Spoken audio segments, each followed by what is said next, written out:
नमस्कार, एस्ट्रो मार्ग में आप सभी का स्वागत है। आज मरकरी और मार्स के ट्रांजिट के साथ हम इस गार्डन में आए हैं और इस गार्डन में आप देखेंगे कुछ ऐसी चीजें जो कि ज्योतिष के ज्ञान को बढ़ाएगी। नेचर और ज्योतिष का गार्डन में आप मिलन देखेंगे, साथ ही साथ मरकरी और मार्स का भी कैसे कॉम्बिनेशन बैठा है ये इसमें आप देखेंगे। यूनिवर्स किस तरह से इसको एकत्र किया गया है इस गार्डन में और बहुत ही अच्छा ये इसमें कॉम्बिनेशन है। आप देखेंगे इसको मैं दिखाने की कोशिश करूंगी जो मुझे अनुभव हुआ। मरकरी का ट्रांजिट हुआ है वृश्चिक राशि में और साथ ही साथ मार्स का भी ट्रांजिट हुआ है वृश्चिक राशि में, और उसको हम कैसे अच्छे से अपने ऊपर लागू कर सकते हैं संभाल के और अच्छे से चल के, क्योंकि बीच में जब मार्स अस्त होंगे तो वही चीजें जो हम जल्दबाजी में अगर कर गए तो वो हम पे भारी भी पड़ सकता है। उसको हम अध्यात्म से जोड़ के और ग्रहों के साथ जोड़ के कैसे अपने साथ आगे ले जा सकते हैं ये हम इसमें देखेंगे। और इसमें आप देखेंगे ये कितना अच्छा इसमें दिखाया गया है नक्षत्र की और प्रकृति को जोड़कर नक्षत्रों से, ग्रहों से, धर्म से इस गार्डन में आप देखेंगे। तो चलिए मैं आपको दिखाती हूँ कैसे हुआ है मिलन ज्योतिष और प्रकृति का। इस पूरे वीडियो में आप देखेंगे कि जगह जगह पौधों के साथ उनका संबंध बताया गया है, राशि संबंध बताया गया है, नक्षत्र संबंध बताया गया है, तत्व कौन सा है ये बताया गया है। क्योंकि मरकरी और मार्स का ट्रांजिट हुआ है और इस पर मैंने वीडियो भी बनाया है बुध के गोचर पर और मंगल के गोचर पर, उसको जरूर से आप देखिएगा। इस वीडियो के बाद वो वीडियो भी आएगा। इसके साथ ही मंगल और मरकरी का जो ये ट्रांजिट है उसके विषय में मैं कुछ बताना चाहूंगी, आपसे शेयर करना चाहूंगी। मार्स जो है और मरकरी, इस गोचर को परिवर्तन तो बोला जा रहा है, पर ये परिवर्तन कैसा होगा इसका अंदाजा लगाना मुश्किल है, क्योंकि ये दोनों ही जो राशियां हैं, ये दोनों ही मंगल और मरकरी, इनका दोनों का जो है इनका हम रिएक्शन समझ नहीं सकते हैं, चाहे वो ग्रहों का हो या नक्षत्रों का हो। इनकी ये रिएक्ट कैसा करेंगे ये इन पर ही डिपेंड करता है। इसलिए सटीक इसका भविष्यवाणी करना भी बहुत मुश्किल होता है, क्योंकि ये ट्रांजिट और इस पर नक्षत्र का प्रभाव बहुत ही पड़ रहा है। विशाखा नक्षत्र, ज्येष्ठ नक्षत्र, अनुराधा नक्षत्र का प्रभाव है इन पर। मरकरी जो है वो एक राजकुमार है, प्रकृति है, ग्रीन हरा कलर है और मरकरी का नेचर होता है कि बातें करना, किसी भी तरह की बातें करना, कंप्यूटर में जो भी काम होते हैं वो सब मरकरी से देखे जाते हैं।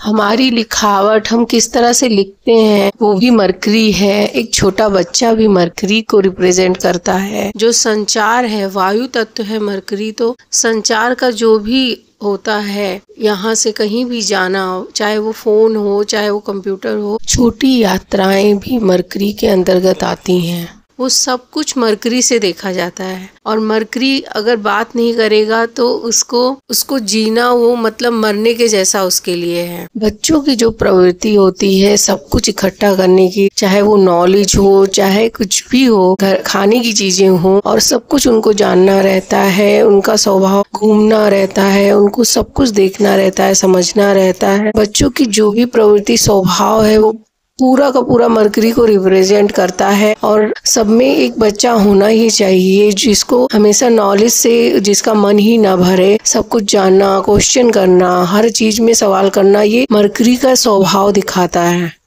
और अगर उनके फ्रेंड सर्कल ना रहे या वो इंजॉय करना, पार्टी करना इनको बहुत ही पसंद होता है, हमेशा खुश रहना इनको पसंद होता है, पर लाइफ में हमेशा खुशी होना संभव नहीं है। और ये ना हो तो इनके स्वभाव का चेंज डिपेंड करता है चार्ट पे क्या है, कैसा इफेक्ट है मरकरी का और दशा पे भी। पर ये जैसे नहीं रहते हैं तो ये लोग फिर डल हो जाते हैं। पर वो डिपेंड करता है कि उनकी अगर बौद्धिक क्षमता बहुत ही अच्छी है तो उनको ये सब की भी जरूरत नहीं होती है। कि मरकरी जो है उनमें बुद्धिमत्ता बहुत ही होती है, बुद्धिमानी में इनका बहुत ही अच्छे होते हैं। और गुरु से इनका इसीलिए, क्योंकि गुरु जो है वो हर नियम, ये नियम तोड़ते भी हैं। बुद्ध जो है वो नियम तोड़कर भी आगे बढ़ने में विश्वास रखते हैं। और नियम से चलना या सेल्फिश होना, मरकरी दो भाव को प्रभावित करती है, जेमिनी और कन्या राशि को। ये दोनों भाव ऐसे हैं जिनका बहुत ही डिफिकल्ट भी है और बहुत ही मजबूत भी है। इनके बिना कोई जी भी नहीं सकता है, बिना पराक्रम के, बिना बुद्धि के, बिना आसपास के लोगों के। और साथ ही साथ लाइफ में जो शत्रु होते हैं वो भी आगे बढ़ाने के लिए ही आते हैं। तो शत्रुओं से लड़ने की क्षमता कन्या राशि की होती है। कन्या का जो है वो ऐसा इफेक्ट होता है। और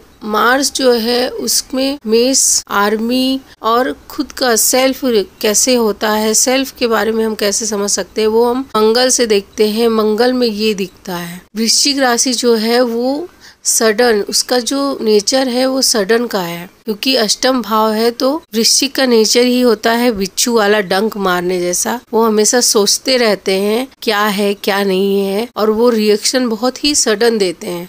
हर चीज सडन हो जाना वो वृश्चिक का। इसलिए ये थोड़ा सा जब अस्त होंगे, मार्स अस्त भी होंगे, उस समय ये तो डिफिकल्ट हो सकता है। इसलिए सडन जो भी फैसले लेने हो वो इस समय के लिए सही नहीं है। मार्स जब मार्गी होंगे फिर उस समय ये कोई भी डिसीजन के लिए टाइम सही रहेगा, और किसी भी चीज को बिना सोचे समझे करने के लिए। क्योंकि जैसे एक सेनापति होता है वो ऑर्डर फॉलो करता है, और एक राजा जो होता है वो तो उसको पता है कैसा सही है क्या गलत है क्या सही। और एक राजकुमार को नहीं पता है, उसको पता है कि मेरे लिए क्या सही है। या जो थोड़ा सा बचपना होता है वो मरकरी का होता है। इसलिए दो थोड़ा सा बचपने टाइप के जो नेचर होते हैं उनका मिलने की वजह से जल्दबाजी में कोई भी चीजें या बचकानी चीजें भी इसमें देखी जाएगी, जिसकी वजह से इसको थोड़ा सा परिवर्तन के साथ साथ डिफिकल्ट भी बोला जा रहा है। इसको डिफिकल्ट भी हम बोल सकते हैं, क्योंकि ये परिवर्तन तो लाएगा लेकिन साथ ही साथ कठिनाइयां भी लाएगा। इस गोचर में आप देखेंगे कि बहुत कुछ चेंज, माइंड चेंज होगा, सेल्फ चेंज होगा। जो लोग फिजिकल तौर पे,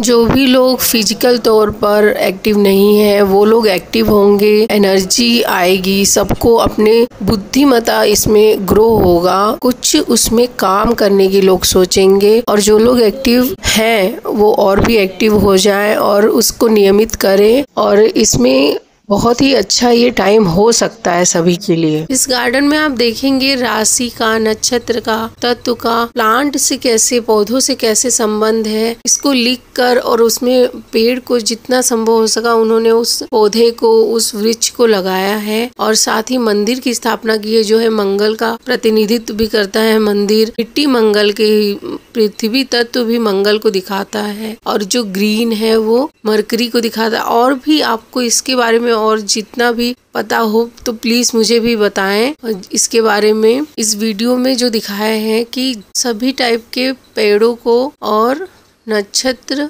राशि और तत्व को, पौधों में, ज्योतिष में जो पौधों का कनेक्शन राशि और नक्षत्र से बताया गया जो है, तत्व से कनेक्शन जो बताया गया है, उसको इसमें दिखाने की, इस पार्क में दिखाने की कोशिश की है, जो कि बहुत ही अच्छा, ब्यूटीफुल, अद्भुत और सराहनीय है इनकी मेहनत। बताया किसी के जिनको इंटरेस्ट नहीं है वो भी इसको देखेंगे तो उनको अच्छा लगेगा। और ग्रहों की पूजा जो होती है वो भी ऐसे हो सकती है। इस तरह से गार्डन बनाया गया है जो कि बहुत ही अच्छा है। मैं काफी टाइम से अपने सभी वीडियो में भी बोल चुकी हूँ कि ये टाइम ही है परिवर्तन का, ये टाइम ही है चेंज का, बौद्धिक क्षमता बढ़ने का, अध्यात्म की तरफ बढ़ने का। पर जो लोग ऐसा ना करके सडन चीजों पे करेंगे उनको लॉस होगा ही होगा, क्योंकि जल्दबाजी में करना कुछ भी डेंजर हो सकता है। बहुत लोग, हो सकता है बहुत ही अच्छा टाइम बहुत लोगों का जा रहा है, जैसे कि मेष राशि का मैंने कहा, तुला राशि का। पर अगर कोई भी डिसीजन आपने गलत लिया तो वो बहुत ही लॉस में भी हो सकता है परिवर्तित। इसलिए इसमें थोड़ा सा डिफिकल्ट बोला जा रहा है ये टाइम पीरियड। जो ये रहस्यमयी है, जैसे बिच्छू होता है वो रहस्यमयी होता है, वो कहाँ रहता है किसी को पता नहीं चलता है, और कहाँ से आएगा ये भी नहीं पता चलता है। वैसे ही अष्टम भाव रहस्यमयी, गुप्त विद्याओं का भी है। तो इस समय ये अध्यात्म की शक्ति बढ़ाएंगे तो वो ज्यादा ही अच्छा प्रभाव देगा सब। और इसके ऊपर मैंने 12 राशियों पर भी वीडियो बनाया है, तो वो भी प्लीज देखें। और ये है सभी नक्षत्र और ये मंगल और मरकरी का गोचर आप सभी के लिए, और भी सभी जो भी ट्रांजिट हो रहे हैं वो सभी आपके लिए परिवर्तन के साथ साथ शुभता और अच्छी भावना, अध्यात्म शक्ति को बढ़ाए। इसी के साथ धन्यवाद। ये रही मेरी कोशिश इस ट्रांजिट को कुछ अलग तरीके से बताने और दिखाने के लिए, इस पार्क के जरिए, इस बगीचे के जरिए कुछ अलग करने की, अलग तरीके से ग्रहों को और मंगल और मरकरी के विषय में चर्चा करने के लिए। अगर आपको वीडियो पसंद आए तो प्लीज लाइक करें, शेयर करें और सब्सक्राइब करें। ऑल्सो कमेंट करें। ये मंगल का गोचर आपके लिए परिवर्तन के साथ शुभता लाए। धन्यवाद।